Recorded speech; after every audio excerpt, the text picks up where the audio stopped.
മുണ്ടക്കൈ ചൂരൽമല നിവാസികൾക്ക് വേണ്ടി സർക്കാർ, ദുരന്തബാധിതർക്ക് വേണ്ടി സർക്കാർ നിർമ്മിച്ചു കൊടുക്കുന്ന വീടിന്റെ ചിത്രങ്ങളാണ് ഇപ്പോൾ സോഷ്യൽ മീഡിയ മുഴുവൻ ഭരിക്കുന്നത്. ഇത് നീതൂസ് അക്കാഡമി വെച്ച് കൊടുത്ത വീടെന്ന് പറയപ്പെടുന്നു.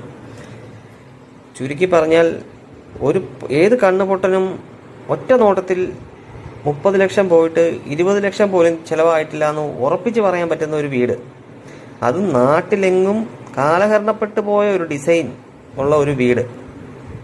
ഈ വീടിനെ ഇപ്പോഴും സർക്കാരിൻ്റെ അനുഭാവികൾ ന്യായീകരിക്കുന്ന കാണുമ്പോഴത്തേക്കിനാണ് നമ്മുടെ രാഷ്ട്രീയ ബോധം, രാഷ്ട്രീയ തിമിരം നമ്മളെ എത്രത്തോളം ബാധിച്ചിരിക്കുന്നു എന്നുള്ളത് നമുക്ക് മനസ്സിലാകുന്നത്. ഈ വീടിനെ ഇനിയും ന്യായീകരിക്കുന്ന ഏതെങ്കിലും കമ്മ്യൂണിസ്റ്റ് അനുഭാവികൾ ഉണ്ടെങ്കിൽ, നിങ്ങളുടെ സ്വന്തം മൂലാലിംഗൽ സൊസൈറ്റിയും അമ്മായിപ്പനും മരുമോനും തന്നതാണെന്ന് കരുതി ഏതെങ്കിലും കമ്മ്യൂണിസ്റ്റ് അനുഭാവി തന്നെ ഈ വീട് ഏറ്റുവാങ്ങി മാതൃകയാകണമെന്ന് ഞാൻ അഭ്യർത്ഥിക്കുന്നു.